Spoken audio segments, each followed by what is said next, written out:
dan telah dijadikan indah bagi manusia rasa cinta dan keinginannya atau gairahnya terhadap istri-istrinya dan terhadap anak-anak dan terhadap perhiasan-perhiasan baik dari emas maupun perak dan terhadap tunggangan-tunggangan yang baik dan juga hewan-hewan ternak serta berbagai macam perkebunan. Yang demikian itulah kesenangan dalam kehidupan dunia, dan Allah di sisinya ada tempat tinggal yang lebih baik. Ini adalah salah satu tentang ayat yang ngebahas bahwa cinta itu indah. Allah sendiri yang bilang cinta itu indah. Siapa yang menjadikan cinta itu indah? Allah. Tapi sebelum saya bahas nih, saya masih ngelihat nih banyak wajah-wajah yang agak-agak tegang gitu ya. Padahal ngebahas cinta itu nggak boleh serius loh. Jadi membahas cinta itu biasanya pembahasannya bukan bab cinta. Kalau itu bab kematian, bab azab kubur, itu memang harus serius. Tapi kalau ngebahas cinta itu, gitu-gitu kan ya. Harusnya kita senyum-senyum, santai. Dan kalau perlu juga nggak perlu berdesak-desakan, kecuali karena emang penuh banget gitu ya. Kadang-kadang kan kita pengen nunjukin, Majelis Latif mah luar biasa ya, penuh banget desak-desakan, padahal di luar masih agak-agak lebar tuh, agak-agak banyak tempatnya. Intinya ngebahas tentang cinta itu jangan serius. Kita menikmati pembahasan malam ini secara santai nih. Saya nggak pengen ceramah, tapi pengen sharing-sharing aja. Kita akan ngebahas beberapa, sebutlah mungkin kata-kata para ulama tentang cinta. Dan Allah sendiri bilang di Al-Quran, cinta itu indah. Itu Allah sendiri bilang. Allah bilang, Zuyyina linnasi hubbus syahawat. Allah jadikan indah atau dijadikan indah bagi manusia cinta dan gairah terhadap istri. Di dalam ayat ini Allah nggak bilang terhadap perempuan secara umum, tetapi an-nisa di sini pakai alif lam yang artinya khusus. Dan khusus di sini artinya istri. Kalau enggak kepada istri, tapi terasa indah, itu bukan dari Allah. Aduh, saya mah kalau ngelihat dia deg-degan gitu. Kalau ngelihat dia nggak bisa berdiri, bisanya jongkok gitu. Itu berarti bukan dari Allah tuh. Kalau yang kepada istri ada rasanya, itu dari Allah. Karena Allah hanya memberikan rasa indah itu kalau kepada yang halal, yang baik. Walakinnallaha habbaba ilaikumul imana wa zayyanahu fi qulubikum. Allah menjadikan iman itu terasa indah dan menjadikan kalian cinta kepada keimanan. Jadi orang yang beriman itu ngerasain berbunga-bunganya.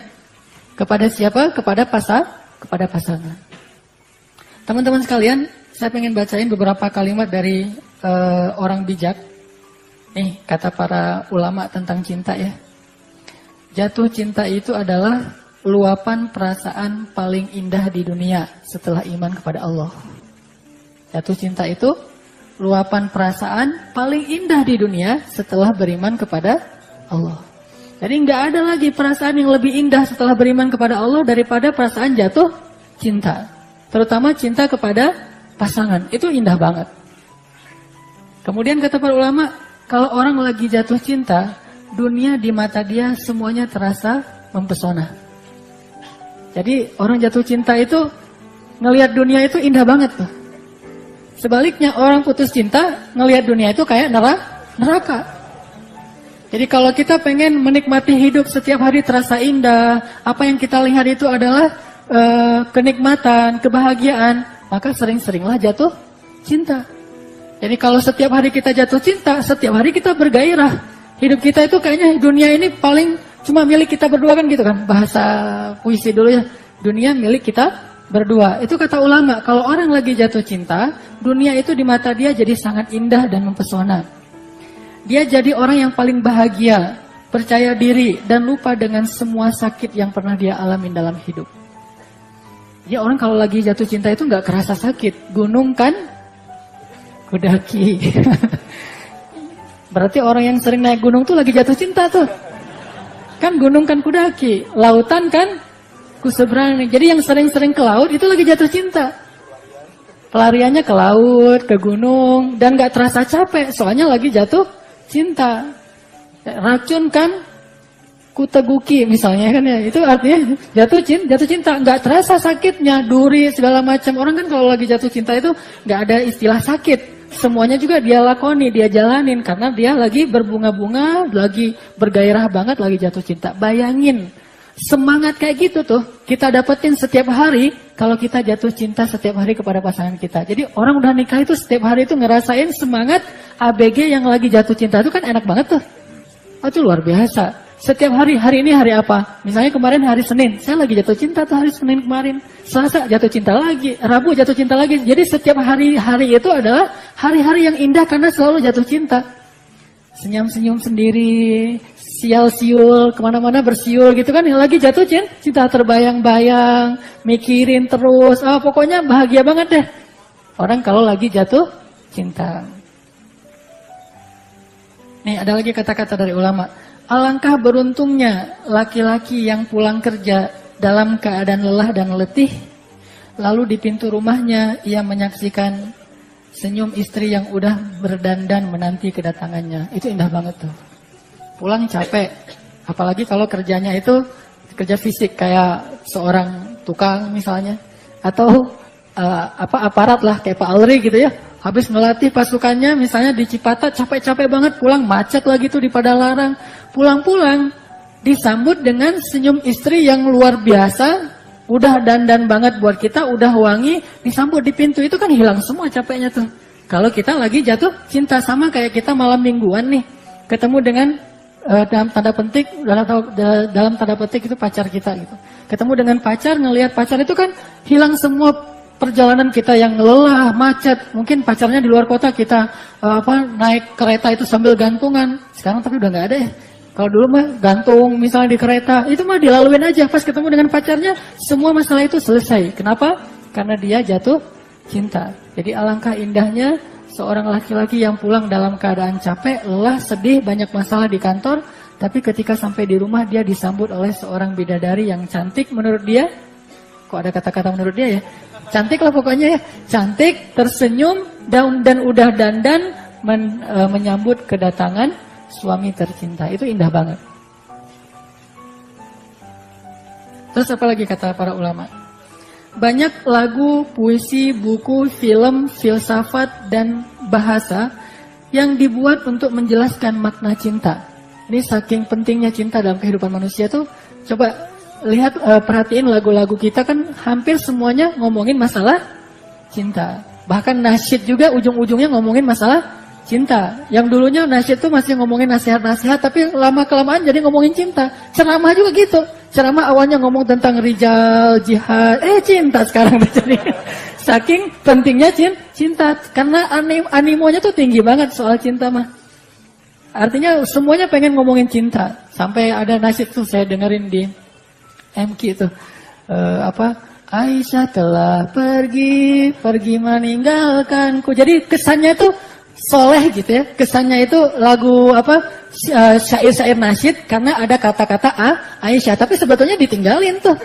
Aisyah telah pergi meninggalkanku. Mungkin suatu hari nanti dia akan kembali untukku. Kan gitu ya. Jadi cinta banget gitu. Jadi intinya itu juga sih sebetulnya. Cuma bahasanya kalau yang tadi namanya mungkin siapalah namanya apa sih kalau cewek yang bukan nama-nama Islam? Saya emang nggak banyak hafal nama-nama cewek soalnya. Kalau yang Islam kan Fatimah, Aisyah, gitu-gitu dah ya. Jadi karena ada kata Aisyah kesannya nasyid. Padahal isinya sama aja. Dia udah perginya kemana? Ke Kairo, lagi belajar di Al-Azhar. Nanti dia bakalan balik lagi untukku gitu. Jadi intinya banyak lagu dicipta karena cinta. Banyak puisi dibuat karena cinta. Bahkan dulu ketika saya masih SMA itu saya suka banget nulis puisi. Dan rata-rata puisinya itu tentang cinta. Walaupun saya bukan karena lagi jatuh cinta. Mendeskripsikan tentang cinta.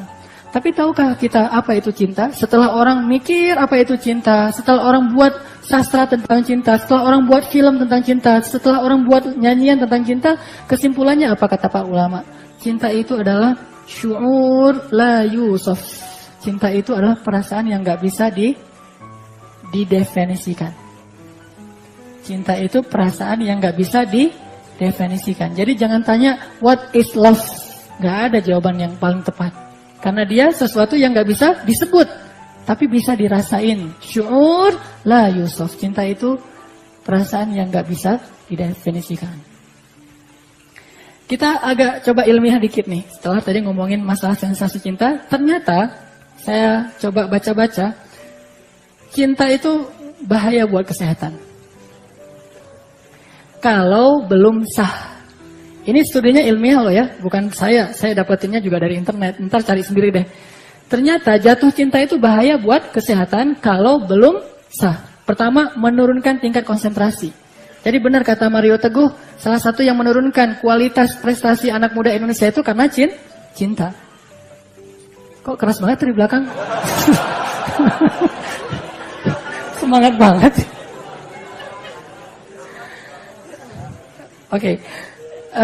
Dr. Helen Fisher, ini benar apa enggak ya? Tapi saya dapatnya juga kayak gitu. Dari ilmuwan dari Rutgers University di Amerika mengatakan bahwa seseorang yang jatuh cinta seringkali ngalamin kesulitan dalam berkonsentrasi karena terus-menerus mikirin orang yang dicintai. Ada nggak orang yang jatuh cinta terus nggak pernah mikir tentang orang yang dicintai? Kan nggak ada kan ya? Saya cinta loh sama kamu, tapi kok kamu nggak ngejemput aku tadi siang, katanya mau dijemput. Oh iya ya, saya lupa soalnya sibuk dengan kerjaan sendiri. Itu nggak ada tuh, pasti dia yang dia pikirin orang itu, cewek itu, dan nggak akan kepikiran yang lain-lain lagi sampai makan juga lupa gitu, gara-gara mikirin dia. Hal ini merupakan akibat dari hormon dopamin yang membuat seseorang lebih obsesif. Dan ini lebih sering terjadi pada orang yang belum nikah. Catat tuh. Bagi yang belum nikah. Ternyata bagi yang belum nikah, cinta itu justru bahaya.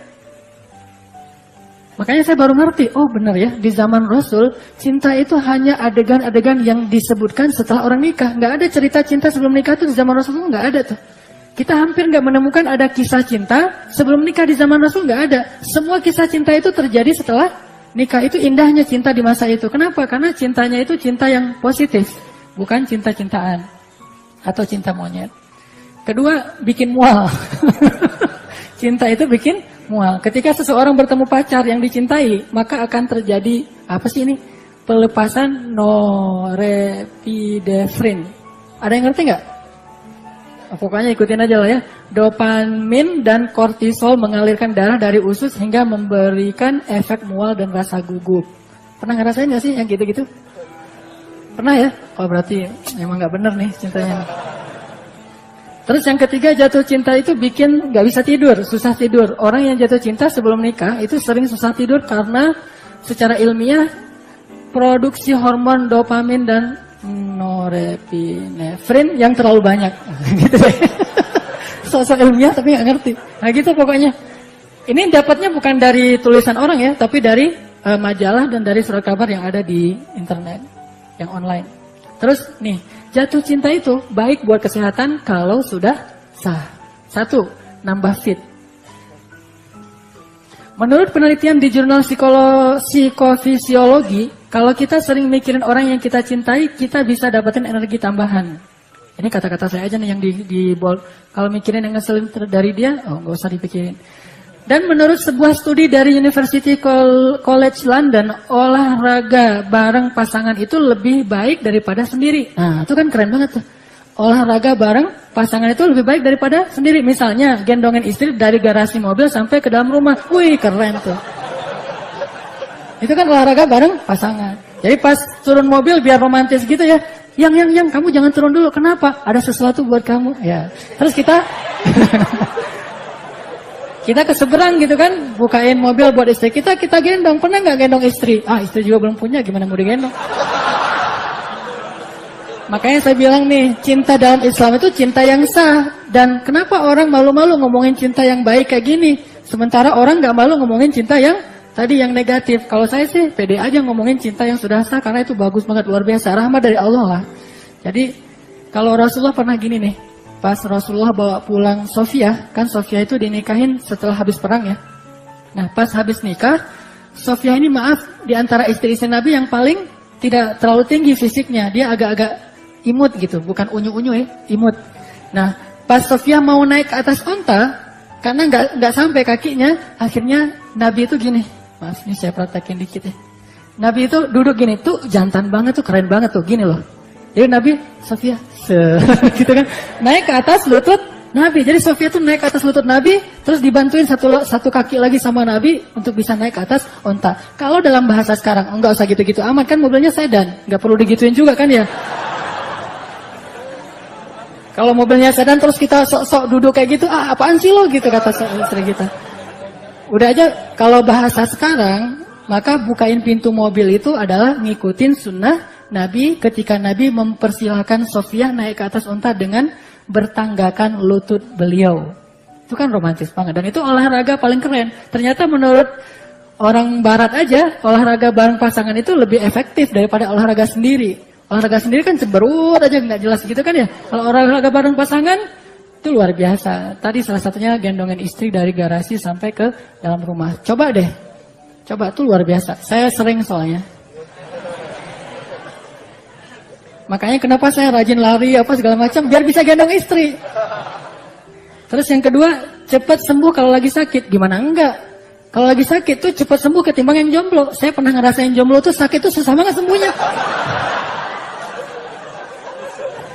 Tapi kalau udah nikah, sakit malam itu juga sembuh. Pas datang, yang aku lagi sakit kepala nih. Yang mana? Kepala dipegang sebelah mana? Yang ini nih dipegang langsung sembuh kan?